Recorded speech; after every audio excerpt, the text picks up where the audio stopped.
I'll admit, I suck at communicating and I'm trying to do better. We are in control of our worth. You are the only person who is consistent in your life. Everything that you have can be taken away from you just like that. This message is brought to you with love and praise. For the last few weeks, I've enjoyed going out at 4 or 5 p.m. when the sun is going down and it's a little cooler outside, and I just sit with myself in the shade. Not with a phone, not with a book, but just with me, with my thoughts, and just resting, Even if it hasn't been a busy day, even if I haven't been working, I enjoy just resting. Because resting is a crucial part of our lives. There's a story in the Bible where Jesus sends out his disciples and he sends them out 2 by 2, and they have to go into the city and basically spread the good news, spread the gospel, and he tells them to do this work, and it was probably a big job for them, and it doesn't say how long they went on like this, but something that always gets to me is that Jesus eventually calls them back and he says, "Come with me a while to a quiet place that we may rest." And it goes to show that Jesus valued rest, Jesus valued not being taken away by your work and letting your work become your identity. But as with many things in our life, we have lost the plot. We don't know what's good for us anymore. So that's the reason we are having this conversation today on rest and burnout. I would also assume many other people am suffering from year-end burnout, and it sucks. And I think what makes it worse for me is that I'm experiencing year-end burnout without having actually worked this year. I haven't been working. I've been writing a book, sure, and I've been trying to get active on social media again, but a 9 to 5, I haven't been doing that. But nevertheless, I'm experiencing burnout at the end of this year, and I didn't even know that year-end burnout is a thing, but with all the stress and all the commitments that we go throughout the year, we are bound to feel burnt out by the end of the year because we always have so many commitments and such little time to rest. There was an actual study done. I was trying to look for it. There was a study done by the American Psychological Association that found that 38% of Americans feel more stressed during the holidays due to financial and social pressures. Mind you, these are pressures that are coming on top of an already stressful year due to financial and social pressures, And that's the thing with not resting. We end up not enjoying what we should actually enjoy, We end up not enjoying the time that we actually get to rest and be with others. Just think of a work week. Throughout the work week, busy, working on this project, working on delivering this on time, trying to meet deadlines, skipping lunch, all of these things. And then when the weekend comes around, the time where we actually get to be away from work, we just want to sleep. We don't want to do anything. We don't want to see anyone. We don't want to go anywhere. We just want to rest. And I get it. That form of rest is necessary, but at the same time, you now actually have time to do what adds value to your own life, not just to the company, but to you as an individual. You have the time to do what values to you, but your time has been so consumed by the machine, by the corporation, that you don't have energy for yourself anymore. And it's sad. It really is. And I don't know if we will ever be able to fix our own mistakes, especially when it comes to work, but we're suffering. People are suffering. I know, so I've heard from so many people saying, I'm just not in the energy for people. And it's not that we don't have energy for people. I'm just not in the mood for people. What am I saying? I guess I'm tired. It's not that we don't have the energy for people. We just don't have energy. All of our energy has been taken up by work. I mean, every day you're being called into meetings. You're being told to meet a deadline. You're being told to work on something. You're sitting in traffic for hours. You're waking up before the sun goes up, going back home after the sun goes down. You get home, you have to bath, you have to cook, you have to eat, you have to prepare for tomorrow. You're back in bed. You haven't done anything that refuels you because you're constantly working. So I guess this episode is me trying to say, let's take a break. Let's take a breather, and it's why I have that little segment in the beginning of the episode where we just ask ourselves a question, we breathe, and we just take a moment to ourselves. Because one thing I've realized in my own life is that I have more time than I realize, but I'm just not using it properly. Rest is an opportunity to use your time properly. So, to start off, I want to talk about a few of the burnouts that we experience. This is a general burnout, which typically comes from, just exhaustion, not working efficiently, stress being put on you. And this is something that everyone in every field experiences, whether it be accounting or administration or education or creative fields. Everyone experiences burnout. And creatively, I think I felt burnt out for a very long time without realizing it. And you realize that by how inactive I'd been with like the podcast, with my YouTube, with social media. I just become so tired, because social media is one of the most pressurizing communities out there. Everyone is constantly working for likes. There's algorithms that you are trying to beat. There's engagement that you're looking for. There's quality that you're trying to deliver. And so all of those pressures is like so many things that you need to think of on top of developing your ideas into something that you'll be happy with, that by the time you click post or you click send, you're just so tired. And doing that for a couple of posts, you end up being over it. I remember when I first started being active on social media, 2017 or so. I posted for the algorithm. I posted for engagement. I posted for people. I didn't post for me. And about a year or two later, my commitment to social media just fell apart.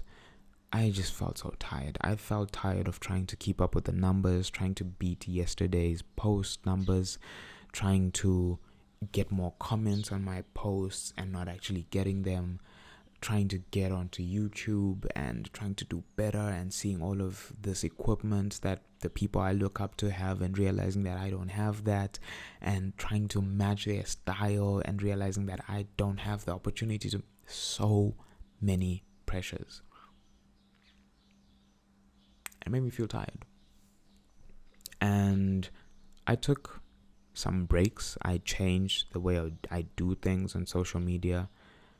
But that same pressure that I had on myself, it just showed up in different ways, And I eventually started a podcast.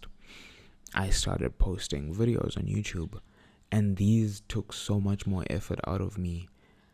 And yet I was still trying to please the machine.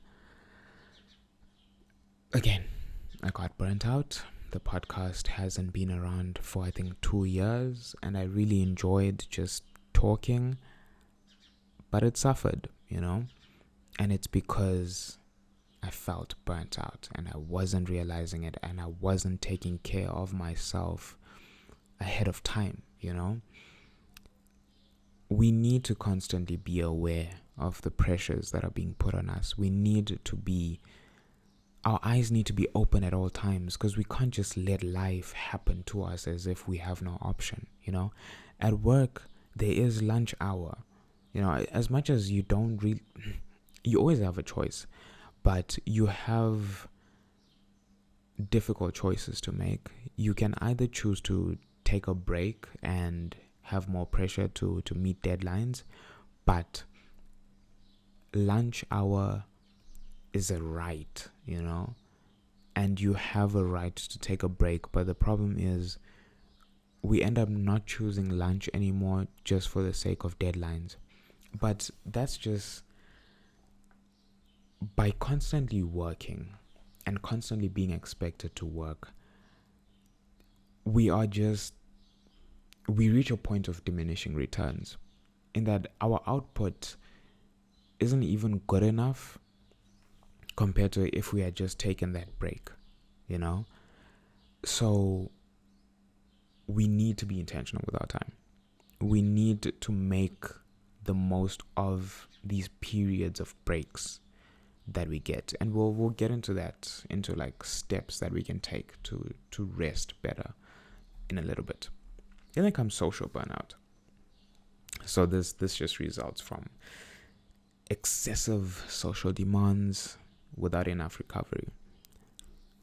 I'll admit, I suck at communicating, and I'm trying to do better.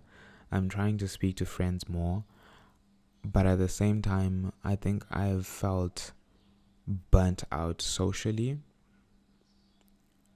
because towards the end of last year and beginning of this year, I had been doing a lot. I had been meeting a lot of people. I had been working with a lot of people. I had been talking to a lot of people. And so speaking to people ended up feeling like a job. For about 6-7 months, I'd been working on the documentary. So I had to interview people, and talking to people became a job. It became a project. So now talking to anyone else, I realized for a while that I would be asking very intentional questions. I would be asking to find out more about a person. And it was as though I just continued that interview mode of mine. And I genuinely felt burnt out socially. And a lot of people feel this way. Even worse, socialites, people who love going out, people who love partying, people who love being around other people. They feel social burnout a lot. And this is another one of those things where you really need to manage how much time you spend with others versus how much time you spend alone. And this is where a lot of our issues lie when it comes to rest. As much as there's pressures put on us, as much as the work field is very demanding, a lot of us don't like being alone.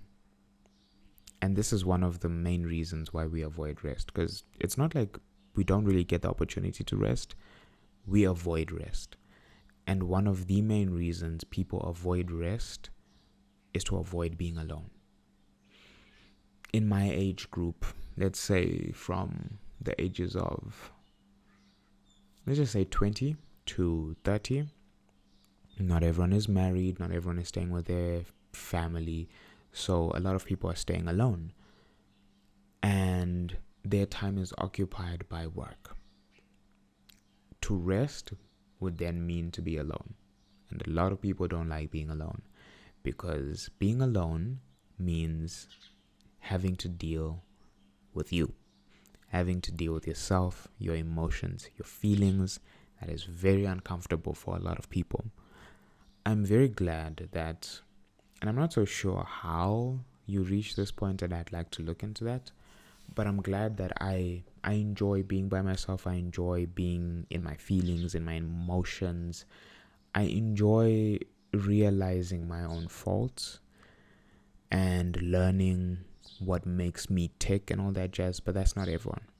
A lot of people genuinely find it uncomfortable to be alone, so they avoid being alone by filling their time with work, with productivity, with all of these different things, just so they don't have to rest. But you are the only person who is consistent in your life. You are with yourself 24/7. So if you avoid spending time with yourself, you won't get very far, because at the end of the day, you will be the one alone with your thoughts on that pillow before you go to bed. You will be the first person you are with in the morning. And these thoughts, these feelings that you try and drown out or push to the back of your mind, they don't disappear. They come back. And eventually emotions pile up, feelings pile up, and one day they will break you. It sounds morbid, but one day those emotions you try to bottle up will burst. It's better to let out the pressure. It's better to let out whatever you're feeling bit by bit. As it comes, take care of it. As it comes, acknowledge it, because bursting, breaking will do more harm to you than good. It's the same as constantly working and not being efficient anymore. You will constantly cover those feelings until eventually they break you and you are sent spiraling, which is something that you are avoiding to do in the first place by not dealing with your emotions. Do you see where our problem is? We have to learn to deal with this flawed human being, this problematic person, this person that we cannot trust, yet it is the same person that we are with 24/7. So how do we do that? There's journaling, there's sitting alone, there's taking walks, there's being in nature. Just listen to yourself. Listen to what makes your mind work. Just be alone and rest. It's crucial. It's necessary. Dare I say, it's not an option. Another reason why I'd say we avoid rest, and maybe let me not say avoid, but one of the reasons why we don't get to rest is because of distractions and this productivity culture that's around us nowadays. It's sad how our worth has become so defined by what we do and what we bring to the table. Touching back on that example that I gave of Jesus sending out his disciples, I would assume, because I think it was over 70 disciples that were sent out, I would assume that a lot of those people, as they went out, as they went to more and more houses, they started feeling good, especially if they got good responses. They started feeling good about the work that they're doing, and they became defined by them spreading the gospel, And Jesus calling them to rest wasn't just because they were tired, but he had to remind them that their worth is not defined by what they're doing. We are not defined by the 9-to-5 job that we have, because that job can be snatched away from you just like that. And once it's taken away from you, who are you then? I'm not defined by this podcast. I'm not defined by my book. I'm not defined by social media, because all of that can be taken away from me just like that. But everyone expects you to continue working, because if you're not doing that, What are you bringing to the table? Who are you even? You don't deserve to be listened to because you're not doing anything. And it's a messed up way to think, because it's one of the reasons why society is so toxic nowadays, because people have this elevated self-worth based off of the jobs that they're doing, and it's something that can get taken away just like that. And we should have learned from the pandemic and being stuck at home that everything that you have can be taken away from you just like that. Your 9 to 5 can be taken away. Your social life can be taken away. Your home can be taken away. So to then define your life by productivity, by constantly working, it's silly at best. Then there's the constant distractions, which sometimes we have no control over. With writing my book, I've had about 6 months of typing away on my laptop, and my laptop somewhat became my office, and sometimes I'd have something playing in the background to watch on the laptop. Now that I'm done typing, whenever I'm on my laptop, it just feels like I'm there to work. Even if I'm just watching a series or a movie, it just feels like I'm there to work. And the problem with this is our minds, as efficient as they are, they like to associate things to make our everyday tasks easier. So if an object becomes associated with work, even when you try to use it to rest or for leisure, your brain still kind of considers it work, It's the same with our phones. We get emails on our laptops, and even if we try to use it for leisure, our brain still kind of sees it as work, and we don't really get to properly rest. So for that, you would have to substitute your phone watching something with something else that's not related to your work at all. We'll get to that. On top of that, these devices are filled with distractions, especially the phone. A lot of people like to say they will scroll on Instagram, or they will read a book on their phone, or watch something on their phone as a way to rest. But now the thing is, notifications come in all the time, okay? And as those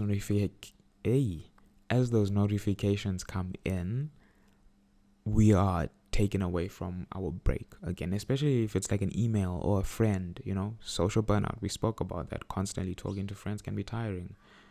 That message comes in during your rest, it's cut short. You're no longer resting, you're back to using up your energy. And see, that's what we're dealing with.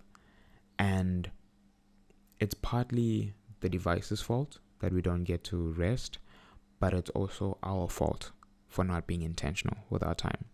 So now we've tried to list all of these things that take us away from resting, and now let's try and find solutions to rest. And I think the best place to start is through God Himself. The Sabbath is our biggest example of what rest is, because the Sabbath takes us away from our 9 to 5s. It takes us away from our daily routine and brings us back to God. And ultimately, we won't find true peace, we won't find true rest without God, because without God, we constantly be being fed this, that, and whatever else by the world. And the world will always tell us to be productive. The world will always tell us to bring something else to the table.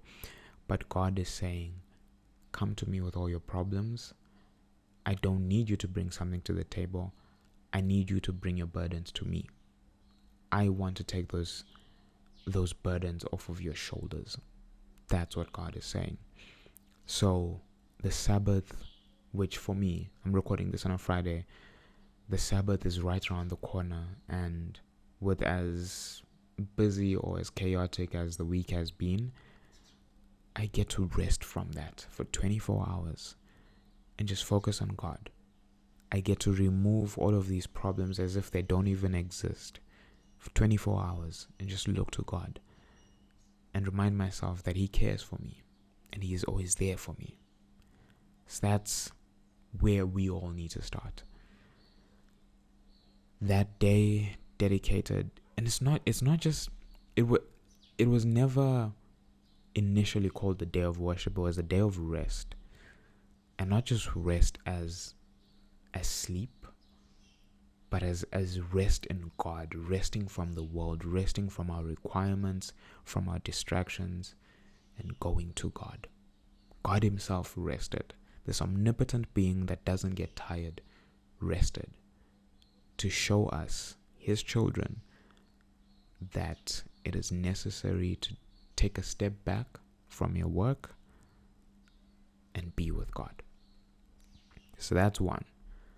Another way to deal or get our rest back is to start being intentional with our time. I mentioned this earlier that we have lunch breaks at work. Make use of that time to actually rest, to take a step back from your work. Don't use your laptop. Don't try and plan what your next hours are going to be. Eat your food. Go sit in the sun. Take a break. Recharge. Use this time wisely. Because if we don't start being intentional with our time, we're just going to keep on in this cycle of work, and then being burnt out, and then our work suffers. But if we work and rest, get energy back, work and rest, get energy back, we'll find ourselves more efficient for longer periods of time. It's not to say that our burnout will completely disappear. We are in a very pressurizing and a very stressful world, but at least we will start managing our time better. And speaking of managing our time, plan out your time. And I'm not just saying planning out as in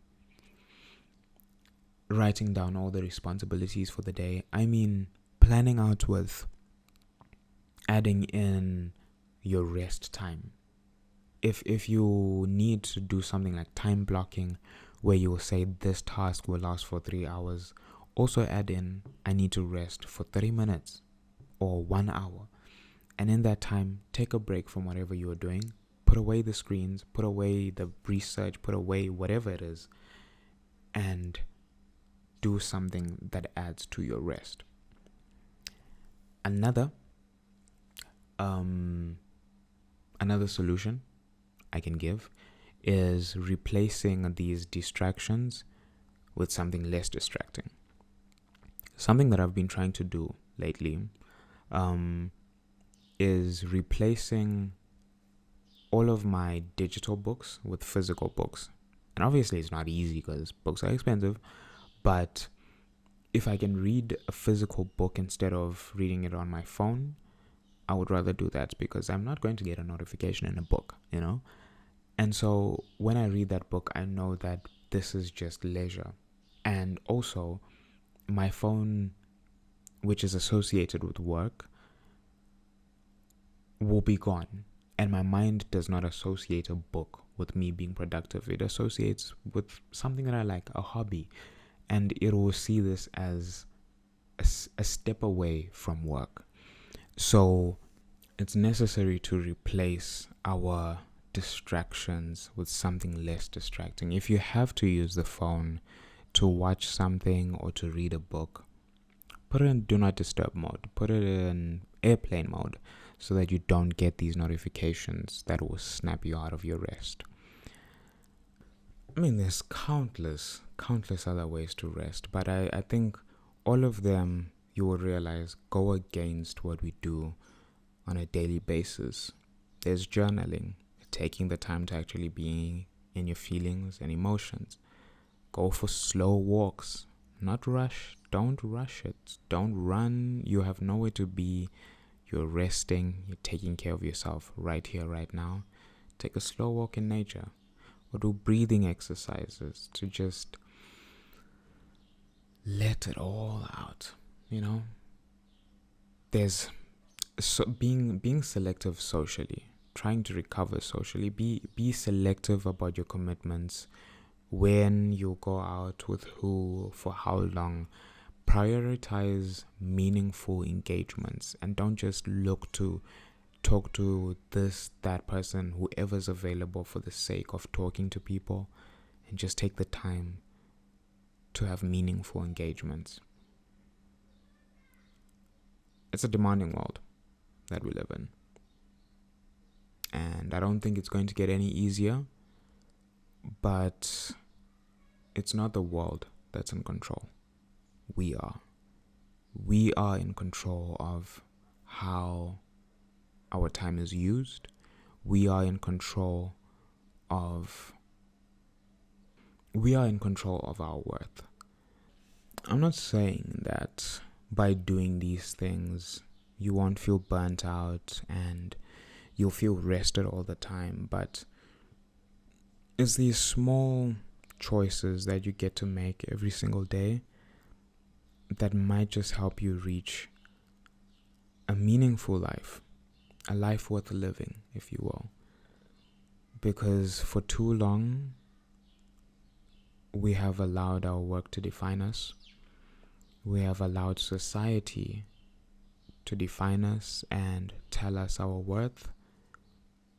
So ask yourself whether you would like to be defined by what you do, or if you would like to define